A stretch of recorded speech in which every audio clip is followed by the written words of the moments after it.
এনআৰসিত নাম থাকিলে সাবধান। এনআৰসিত সোমাইছে লাখ লাখ বাংলাদেশী। অসমত এইবাৰ নতুন ৰূপত হ'ব এনআৰসি। পুনৰ সাজু কৰক নথিপত্ৰ। এইবাৰ কি কি নথিপত্ৰ লাগিব এই সন্দৰ্ভত জনাই আছো সবিশেষ। আপুনি ভিডিঅ'টোত লাইক কৰি শ্বেয়াৰ কৰি দিয়ক।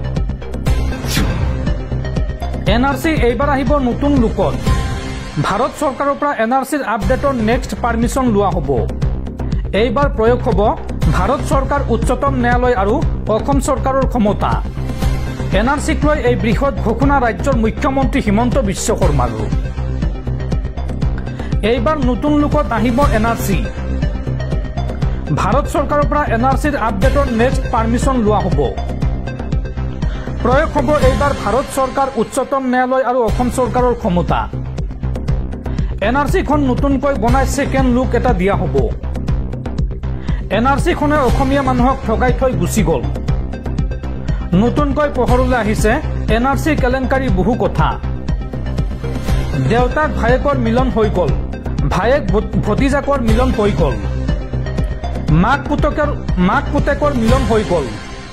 এইবোৰ সকলো খেলি মেলিৰ মাজেৰে হ'ল। ৭১ৰ পিছত অহা মানুহেও অন্য মানুহৰ নামত নাম ভৰাই লৈছিল এনআৰচিত। আমাৰ অফিচাৰবোৰে সন্দেহজনক লোকৰ নাম ভৰাই দিছিল এনআৰচিত। অৰিজিনেল ইনহেবিটেণ্ট বুলি খেলি মেলি কৰিলে এনআৰচিখনত। এই গোটেই খেলি মেলিখিনি উপযুক্ত সময়ত আদালতে বিচাৰ কৰিব। ভাৰত চৰকাৰৰ পৰা এনআৰচিৰ আপডেটৰ নেক্সট পাৰ্মিশ্যন ল'ম, এই মন্তব্য মুখ্যমন্ত্ৰীৰ। মুখ্যমন্ত্ৰীয়ে লগতে কয় যে কেইবাটাও লিগেল এংগুল পৰীক্ষা কৰি থকা হৈছে এনআৰচিৰ। এনআৰচিখন নতুনকৈ বনাই ছেকেণ্ড লুক এটা দিয়া হ'ব। বহু ক্ষেত্ৰত বহু প্ৰক্ৰিয়াৰে আবেদন হৈ আছে, গতিকে এনআৰচিৰ পুনৰীক্ষণ হ'বই। মুখ্যমন্ত্ৰী ডক্টৰ হিমন্ত বিশ্ব শৰ্মাৰ এই ডাঙৰ মন্তব্য। মুখ্যমন্ত্ৰীগৰাকীয়ে লগতে কয় যে চৰকাৰৰ এইবাৰ সৰ্বোচ্চ ক্ষমতা প্ৰয়োগ কৰি কৰা হ'ব সংশোধন। ভাৰত চৰকাৰেই হওক, উচ্চতম ন্যায়ালয় হওক অথবা অসম চৰকাৰৰ ক্ষমতা প্ৰয়োগ কৰি হ'লেও এইখন এনআৰচি মানি লোৱাৰ পৰিৱৰ্তে ৰিভিজনলৈকে অনা হ'ব। এই মন্তব্য ৰাজ্যৰ মুখ্যমন্ত্ৰী ডক্টৰ হিমন্ত বিশ্ব শৰ্মাৰ। ৰাজ্যত এইবাৰ নতুন লুকত আহিব এনআৰচি। ভাৰত চৰকাৰৰ পৰা এনআৰচিৰ আপডেটৰ নেক্সট পাৰ্মিশ্যন লোৱা হ'ব। প্ৰয়োগ হ'ব ভাৰত চৰকাৰ উচ্চতম ন্যায়ালয় আৰু অসম চৰকাৰৰ ক্ষমতা। এনআৰচিখন নতুনকৈ বনাই ছেকেণ্ড লুক এটা দিয়া হ'ব। এনআৰচিখনে অসমীয়া মানুহক ঠগাই থৈ গুচি গ'ল। নতুনকৈ পোহৰলৈ আহিছে এনআৰচি কেলেংকাৰী বহু কথা। দেউতাক ভায়েকৰ মিলন হৈ গ'ল, ভায়েক ভতিজাকৰ মিলন হৈ গ'ল এনআৰচিৰ সময়ত, মাক পুতেকৰ মিলন হৈ গ'ল। এইবোৰ সকলো খেলি মেলিৰ মাজেৰে হ'ল। ৭১ৰ পিছত অহা মানুহেও অন্য মানুহৰ নামত নাম ভৰাই লৈছিল এনআৰচিত। আৰু আমাৰ অফিচাৰবোৰে সন্দেহজনক লোকৰ নাম ভৰাই দিছিল এনআৰচিত। অৰিজিনেল ইনহেবিটেণ্ট বুলি খেলি মেলি কৰিলে এনআৰচিখনত।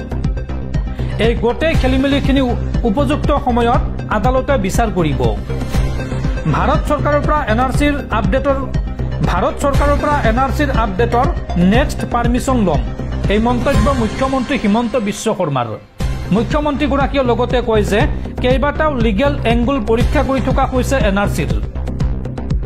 এনআৰচিখন নতুনকৈ বনাই ছেকেণ্ড লুক এটা দিয়া হ'ব। বহু ক্ষেত্ৰত বহু প্ৰক্ৰিয়াৰে আবেদন হৈ আছে, গতিকে এনআৰচিৰ পুনৰীক্ষণ হ'বই। মুখ্যমন্ত্ৰী ডক্টৰ হিমন্ত বিশ্ব শৰ্মাৰ এই ডাঙৰ মন্তব্য।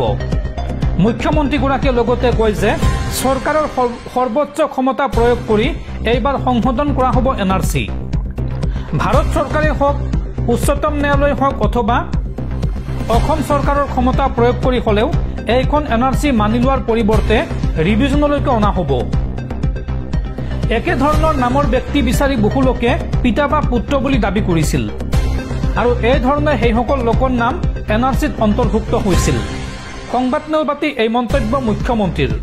দৰ্শকসকল, আপোনালোকে নিশ্চয় এতিয়া বুজি পাইছে ৰাজ্যত সম্পন্ন হোৱা এনআৰচিখনত বহু খেলি মেলি আছে বুলি অভিযোগ উত্থাপন কৰিছে খোদ ৰাজ্য চৰকাৰে। মুখ্যমন্ত্ৰী হিমন্ত বিশ্ব শৰ্মাই এই সন্দৰ্ভত কৈছে ভাৰত চৰকাৰে হওক বা অসম চৰকাৰে হওক বা উচ্চতম ন্যায়ালয় হওক, সকলো প্ৰকাৰৰ ক্ষমতা ব্যৱহাৰ কৰি এনআৰচিখনক নতুন ৰূপ দিয়া হ'ব আৰু অসমত NRCৰ পুনৰ ৰিভেৰিফিকেশ্যন হ'বই, অৰ্থাৎ NRCৰ পুনৰীক্ষণ হ'বই, এই কথা ঘোষণা কৰিছে মুখ্যমন্ত্ৰী হিমন্ত বিশ্ব শৰ্মাই।